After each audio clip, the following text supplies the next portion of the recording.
Hey, this is Miko. We are test driving the new 2021 BMW 330e, which is the new plug-in hybrid. So a lot of people have been waiting for this car.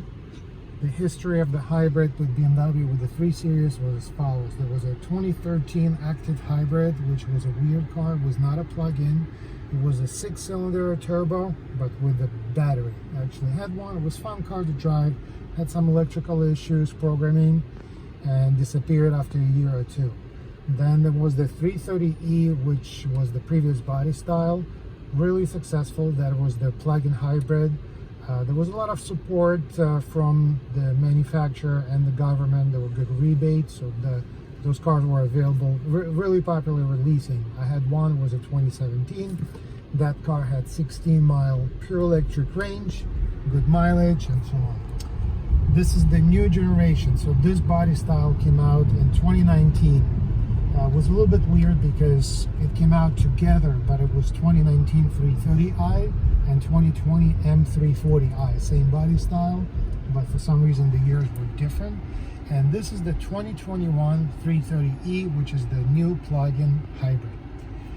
It is available in all-wheel drive, X-Drive, which is cool, not this car, but it is available.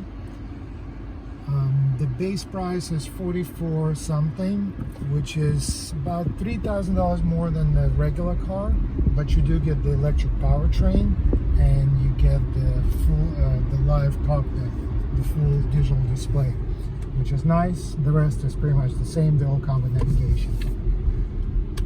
So we just did one video for the X3. This car is slightly different because this is a newer platform, so the layout is a little bit different. The layout of the button is different, and the setup with buttons is I guess it's the same. You have, except that they call it different. So there's the Sport, Hybrid, and Electric, which replaces Sport, Comfort, and Eco Pro.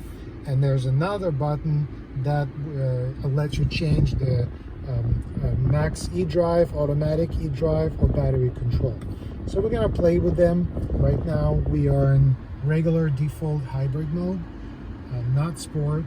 The car is sufficiently charged. It shows it's got 11-mile range, and it's about 70% of the battery. So the mileage shows, again, it should be, according to the sticker, it's 23-mile electric range. So I'm gonna try to push it a little bit. You can hear the engine, and you have all the 288 horsepower.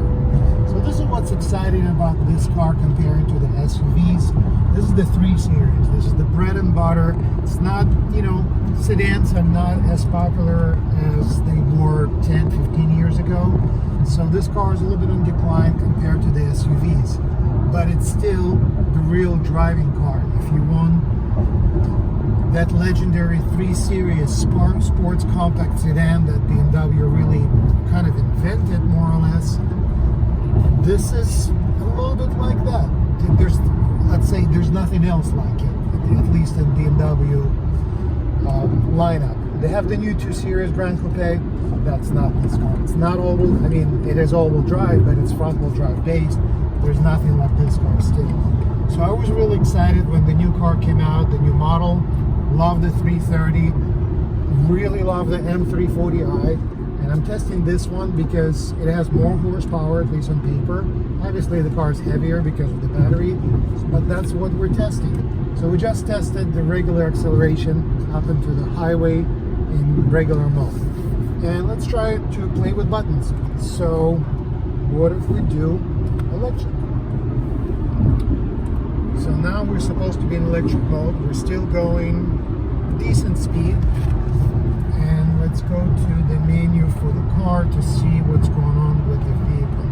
So we'll go to energy flow. And yeah, it's electric drive. We're going 75 miles an hour. There's still room for acceleration. And this is how you get the maximum range with these cars. Just put it in electric mode. What's up?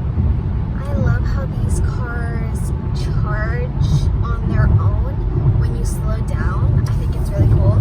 Right, yeah, so that's actually important. Let's go back to hybrid mode and we can see that in this display, because it's going to tell us what's going on with the car. Right, there we go. So right now engine is running, and if I take my foot off the acceleration, it's charging the battery, and that's basically what's going on. Every time you coast, every time you go down the hill or brake, it is charging the battery. That's what hybrids do. That was the traditional hybrid which was introduced. I think Honda and Toyota with the Prius, they were the first ones. Plug-in hybrid is the next level because it doesn't just depend on this a little bit of charging and then the engine kicks in and out. You charge it overnight at home, or you charge it at work, and then you get 23 miles of decent driving with a good acceleration, good speed, absolutely no problem. Again, charging information about this car, there are 2 levels of charging. You get level 1 charger with the car. That's the one you can just plug into any wall, driveway, whatever. And it's going to charge the car in about 6.5 hours. So overnight you can charge at home comfortably. The other charger is any commercial charger or level 2 charger you can install at home. Or you can just buy one. You don't need to install it. As long as you have the like a washer dryer set up to 20 outlet, that's a different outlet. So then you can charge the car at home. It's just going to charge it faster. And that's basically it.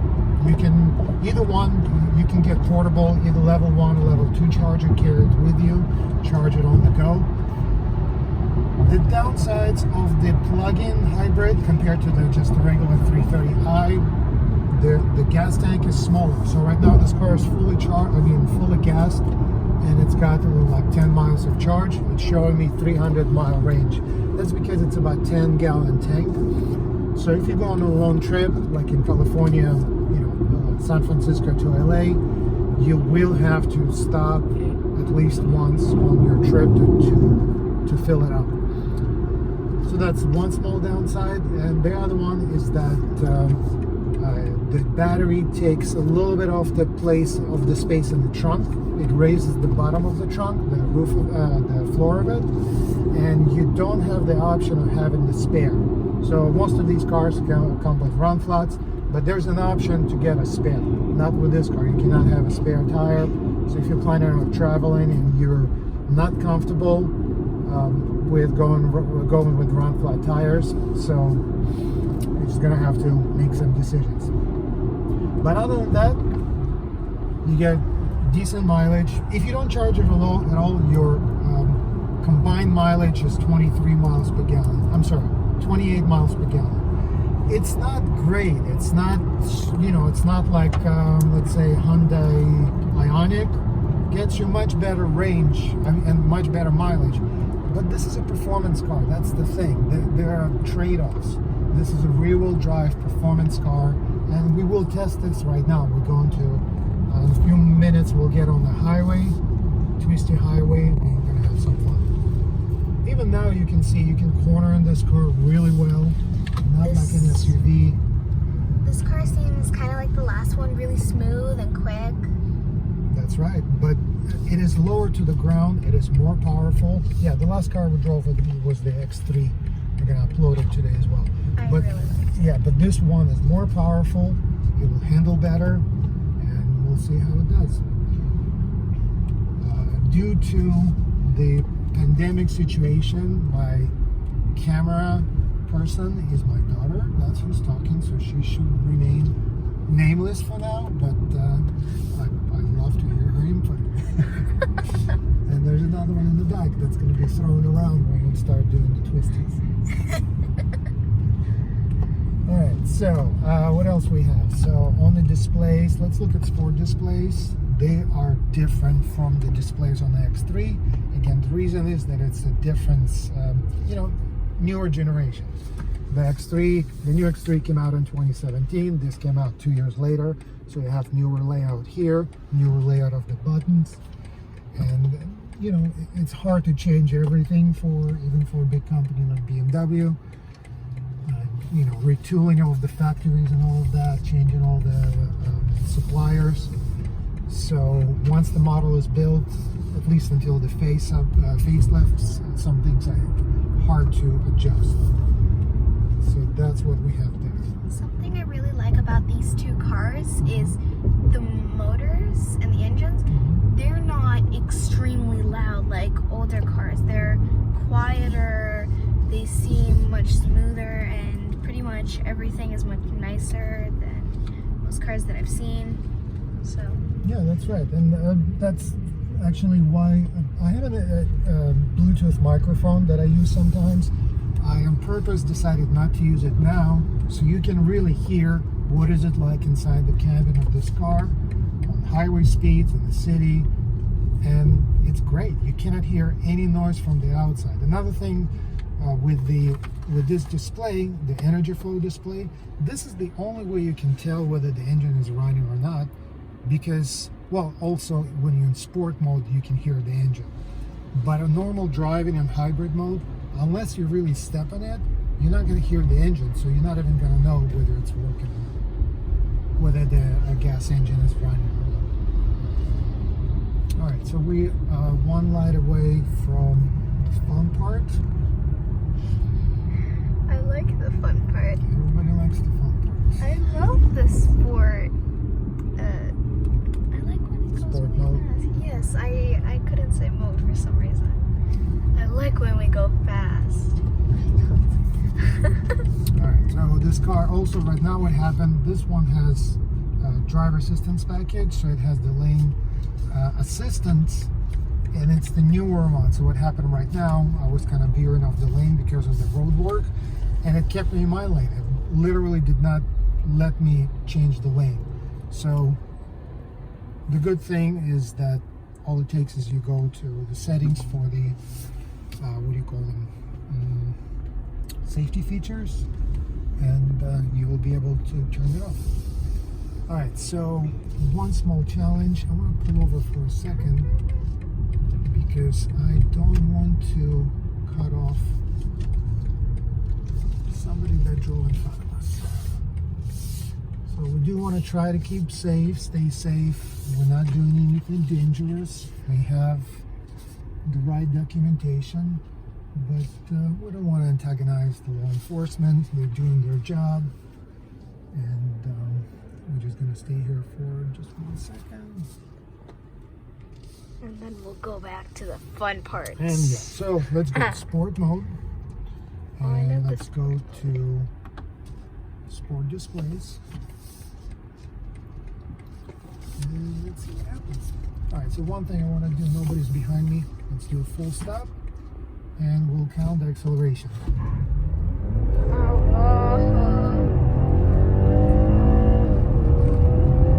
60. All right, so when you're watching, I didn't count, but you should be able to count how many seconds it really took 0 to 60 up the hill with traction control on. You may have heard the wheels spun just a little bit before the traction control kicked in, and then it had full grip.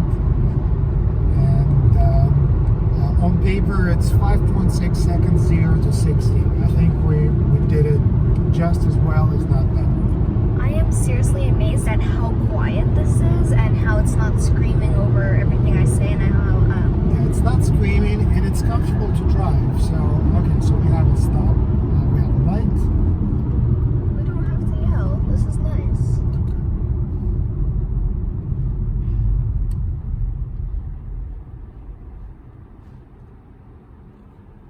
All right, and we'll do this again. Okay. After.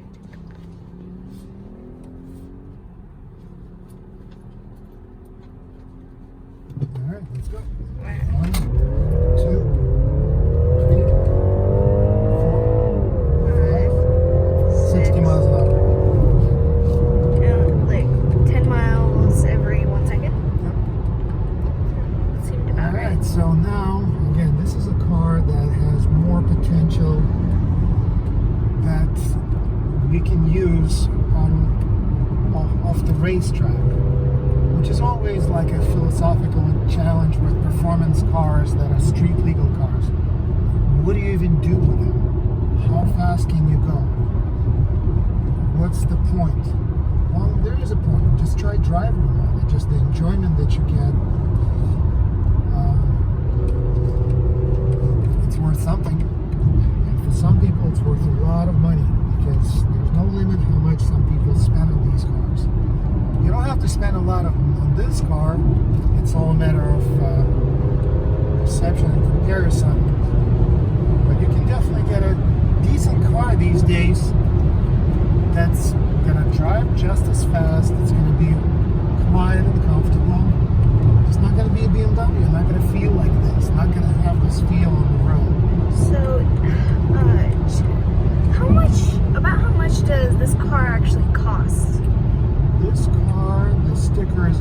50,000.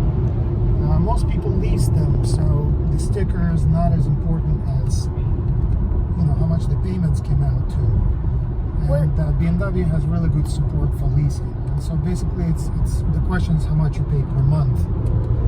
And it's hard to put a number, but it's definitely affordable, and for a lot of people, it's worth it.